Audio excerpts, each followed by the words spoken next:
हरियाणा के अंदर गाय, भैंस, भेड़, बकरियों को लेकर हरियाणा गवर्नमेंट के द्वारा जो सब्सिडी की जो स्कीमें हैं वो लागू की गई है।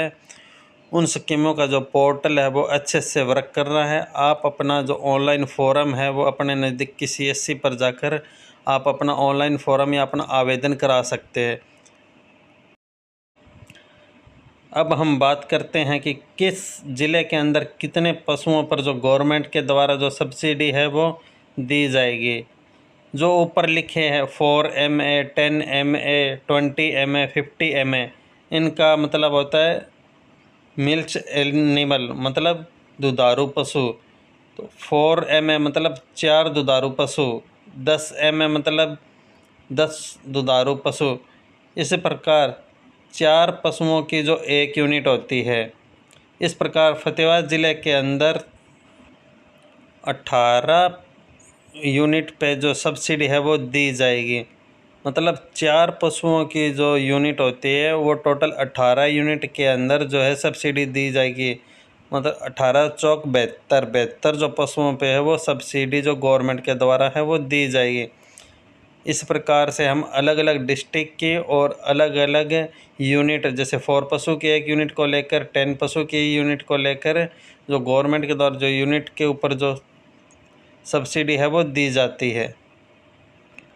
इसी प्रकार से जो हमारा फॉर्म है वो इन्हीं यूनिट के बेस पे जो है अप्लाई होता है। तो हम जब फॉर्म अप्लाई करते हैं तो वो फॉर्म 4 पशु के लिए हमें सब्सिडी लेना है या 10 पशुओं पे सब्सिडी लेना है या 20 पशुओं पे या 50 पशुओं पे। यह नहीं है कि हम 2 या 3 पशु पे अपनी जो सब्सिडी है वो ले सकते हैं। जो पशु है वो हम इस यूनिट के बेस पे जो हम सिलेक्ट करेंगे, जैसे 4, 10, 20, 50, इसमें से किसी एक यूनिट को जो हम सिलेक्ट करेंगे। अगर हम बात करें इन फॉर्म के लिए कौन अप्लाई कर सकता है या कौन कौन इस फॉर्म के लिए एलिजिबल है, तो इसके लिए जो एज है वो 18 से 60 वर्ष के बीच होनी चाहिए। जो अप्लीकेंट है वो किसी प्रकार के गवर्नमेंट सर्विस के अंदर नहीं होना चाहिए और इसके लिए किसी प्रकार की कोई एजुकेशन भी ज़रूरी नहीं है। इस फॉर्म को जो अनपढ़ है वो भी अप्लाई कर सकते हैं।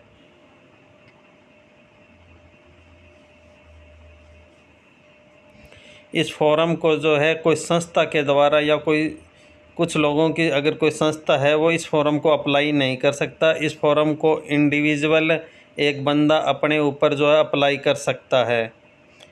इस फॉर्म को अप्लाई के लिए हमें बैंक से NOC कि हमारा अब तक कोई फ्रॉड काम नहीं है और ना ही हमारा कोई बैंक के अंदर बकाया है, इस प्रकार का NOC भी हमें बैंक से जो लेना है वो ज़रूरी है। आगे हम बात करते हैं इसके लिए क्या क्या डॉक्यूमेंट की जो हमें ज़रूरत है।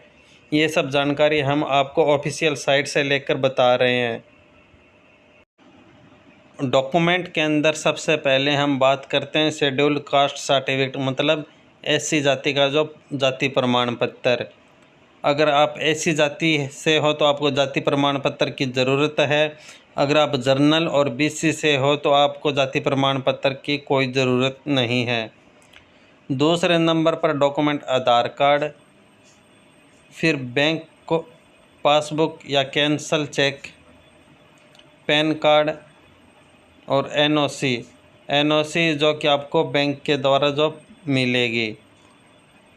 जो हमने आपको इसका जो प्रिंट है वो दिखा दिया है। ऐसे प्रिंट निकाल कर जो आप है बैंक से साइन करा के ला सकते हैं।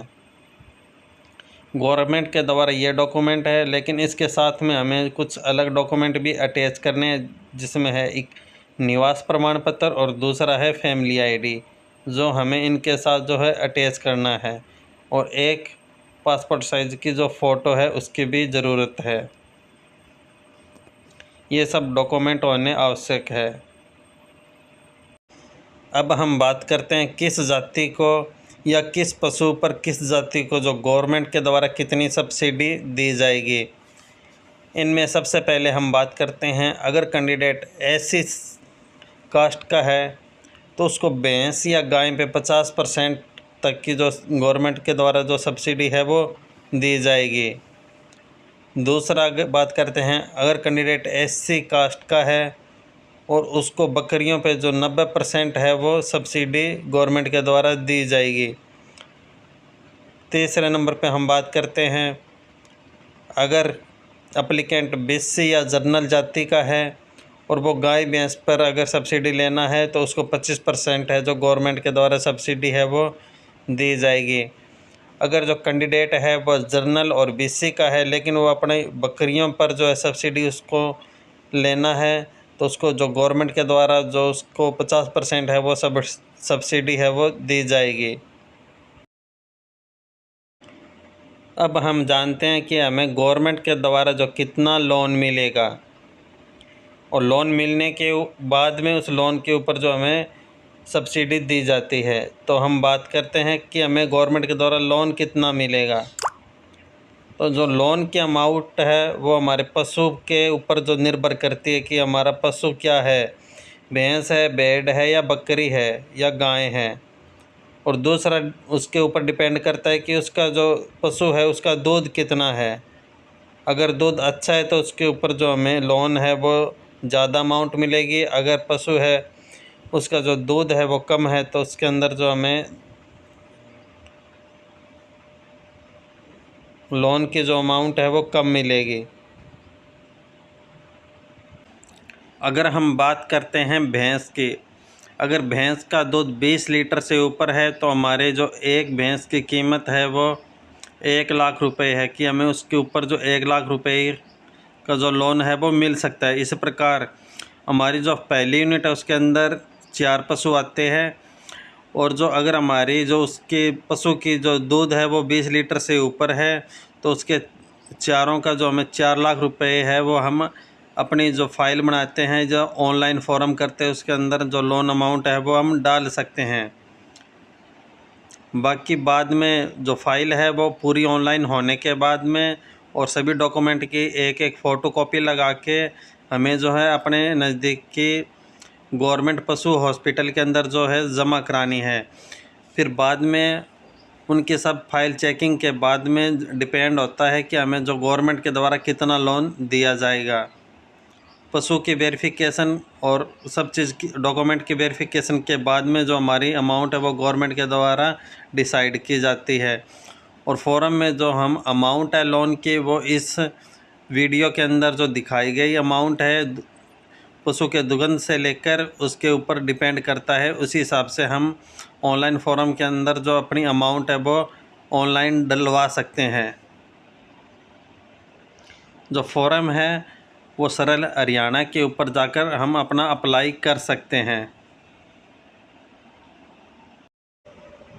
अधिक जानकारी के लिए आप वीडियो के डिस्क्रिप्शन से ऑफिशियल पीडीएफ को डाउनलोड कर सकते हैं और अपने एनओसी से लेकर जानकारी के लिए एनओसी फॉर्म आप पीडीएफ से अपना निकाल कर और बैंक में लेकर जा सकते हैं।